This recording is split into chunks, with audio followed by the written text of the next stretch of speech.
places in between. When it comes to your health, isn't it comforting to know there's a nurse you can turn to? This wellness message was brought to you by Alberta's 24,000 registered nurses and this station.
La más cordial bienvenida en sábado por la tarde, especialmente usted que nos acompaña aquí entre las 15:30 y las 16 horas, Canal 10 y sus amigos. Queremos el día de hoy entrar ya en materia en uno de los temas tal vez más candentes en la actualidad, y para ello nos acompaña en estudio un buen amigo, una persona que realmente conoce el tema a fondo. Se trata de Jaime Oyarzún, a quien le damos la más cordial bienvenida. Jaime, buenas tardes. Buenas tardes. Primero que todo vamos a conversar, le quiero explicar de qué vamos a conversar, el fenómeno de Quebec, pero antes de entrar en materia, quiero consultarle a Jaime en qué consiste toda esta discusión sobre la Constitución canadiense que muchos de nosotros desconocemos. Referirnos al problema de la Constitución canadiense significa en general remontarnos a los comienzos mismos de este país como nación. Obviamente que no tenemos el tiempo ni es el momento de hacerlo. Por lo tanto, podemos decir de que la historia moderna del problema constitucional, por llamarlo de alguna manera, se inicia aproximadamente en 1980-81, a partir de la victoria electoral de Pierre Trudeau en 1980. En ese minuto, en términos, digamos, de la agenda de los liberales, habían dos cuestiones fundamentales. Uno era, digamos, lo que podemos llamar la nacionalización de la Constitución canadiense, que hasta ese minuto, en términos de ser reformada o en términos de aprobar cualquier cambio en ella, tenía que ser hecho en Inglaterra. Y, en segundo lugar, la introducción de una Carta de Derechos y Libertades de los canadienses.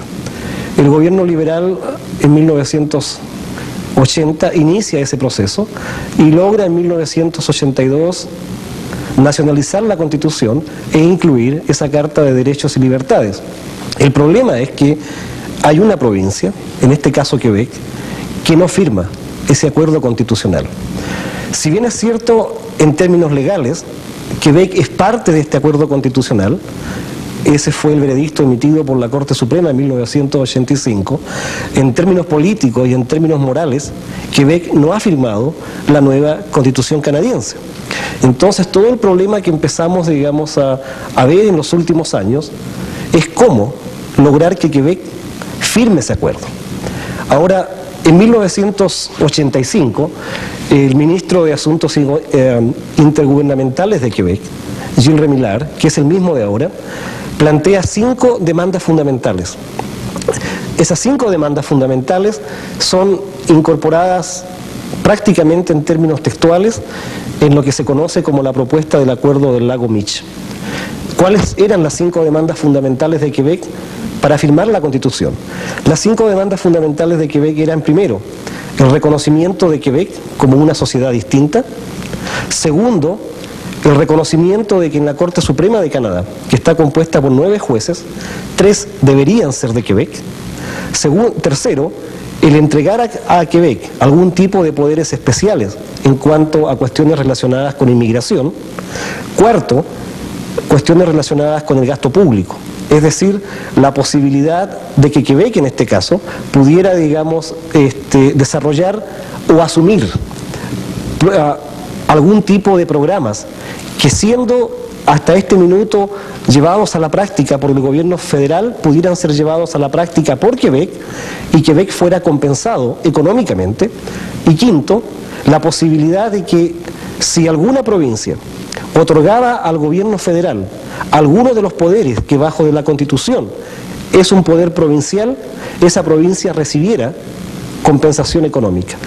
Esos son los 5 puntos que Quebec exige y que son incorporados al Mitch Lake. Ahora, el resto de las provincias, con todo este dilema que se ha creado, ¿significa que no están de acuerdo con todo lo que Quebec propone?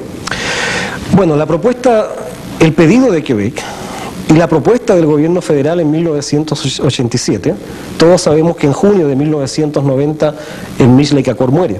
Muere el acuerdo del Mitch Lake, producto de que hay 2 provincias, Manitoba, que no firma el acuerdo, y segundo, el hecho de que la provincia de Newfoundland, que en un comienzo había aprobado el acuerdo, retira el acuerdo.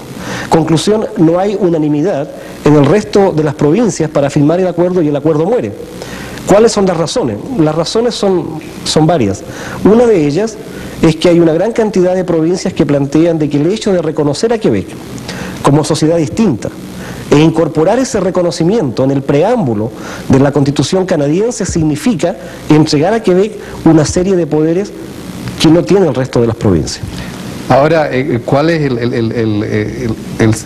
de qué forma siente este impacto el oeste canadiense para allá, antes de entrar específicamente a la provincia? ¿En qué medida le afecta al oeste canadiense todo este dilema que se presenta, todo este problema, toda esta incertidumbre que hay, que se ve más digamos, de una provincia que en general por Canadá? En verdad, digamos, el problema del oeste canadiense también es un problema histórico. Tiene que ver, digamos, con la forma como este país fue creado, en la forma como se pusieron en funcionamiento los planes económicos desde un inicio. Cuando el oeste canadiense plantea, digamos, de que en este acuerdo ha sido dejado atrás, lo que el oeste canadiense está diciendo, por ejemplo, es que de alguna manera toda la industria manufacturera en el este, especialmente en Ontario, a fin de asegurar mercados a esa industria, los agricultores, digamos, de Alberta, por ejemplo, se vieron obligados, si estamos hablando de 70, 80 años atrás, a tener que comprar tractores, maquinaria, a Ontario, a un precio mucho más alto del que podían haber comprado a Montana, por ejemplo. Por lo tanto, es una, digamos, de las demandas históricas del oeste.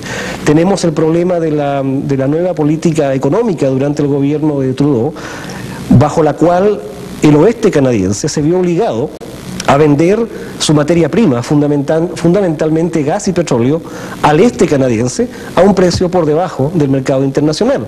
Entonces, ¿cuál es la posición del oeste frente a esto? La posición del oeste, digamos, de alguna manera es clara. Es plantear, digamos, de que el desarrollo del resto de Canadá ha estado en alguna medida hecho sobre las espaldas de los habitantes de las provincias del oeste. Ahora, de allí otro tipo de problemas. Cuando conversamos un poco ya de fondo a la parte de separación de Quebec, ¿a qué se debe esa indiferencia de parte de mucha gente que se entrevista en la calle de la separación de Quebec? Como que simplemente no le interesa. ¿Hay un problema, digamos, de indiferencia o un problema de desconocimiento de la materia? Yo creo que hay un problema de una percepción equivocada. Existe la percepción generalizada, digamos, en el público en general, de que Quebec ha sido un beneficiario neto de ser parte de Canadá. Existe la percepción, digamos, de que al poner todas las provincias de alguna manera su dinero en una sola cajita, Quebec ha sacado de allí más de lo que ha puesto. La verdad es que no es tan así. Y la verdad incluso, digamos, que volviendo hacia atrás en la historia nuevamente, cuando se produce la unión de lo que en aquel entonces se conocía como Upper Canada y Lower Canada, es decir, Quebec y Ontario, y el paquete económico se junta en uno solo, la cifra histórica indica, digamos, de que el déficit en ese minuto, un 75% de ese déficit, no es un déficit que Quebec incorpora, sino que es un déficit de Ontario. A partir de allí, sacar las cuentas económicas se complica bastante, pero En resumen, creo, digamos, de que la separación de Quebec en términos económicos no conviene ni a los habitantes de Quebec ni a los habitantes del resto de Canadá.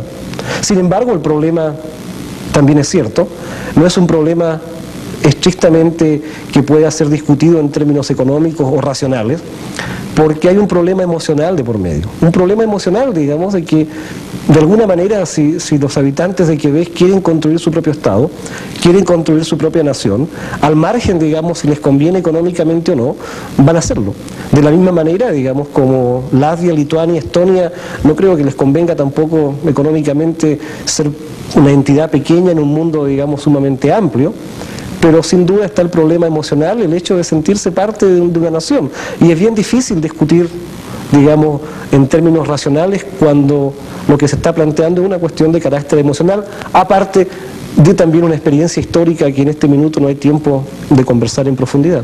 Y hablando de tiempo, queremos agradecerte cordialmente la gentileza, Jaime, de venir a conversar un poquito con los televidentes de este programa amigo, para por lo menos conversar un tema muy de interés que muchos de nosotros desconocemos a fondo. Te agradecemos cordialmente esta visita y yo quiero invitarle a usted, señora, a dejar esta presentación hecha con Jaime, porque lo vamos a tener mensualmente, una vez al mes. Vamos a tratar temas tan importantes como el que conversamos el día de hoy y también otros que tenemos en crear y traer hasta acá, que es precisamente el intercambio comercial con los tres países de entre México, Estados Unidos y Canadá. Jaime, una vez más, muchas gracias por la gentileza tuya de estar con los amigos de este programa. De nada, Mario. Gracias. Bueno, y ahora, luego de esta interesante conversación con Jaime Oyarzún, ¿qué le parece si vamos a la música en el Festival Internacional de la Canción de Viña del Mar?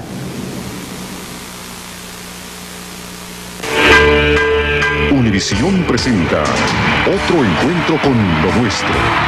El 33º Festival Internacional de la Canción de Viña del Mar.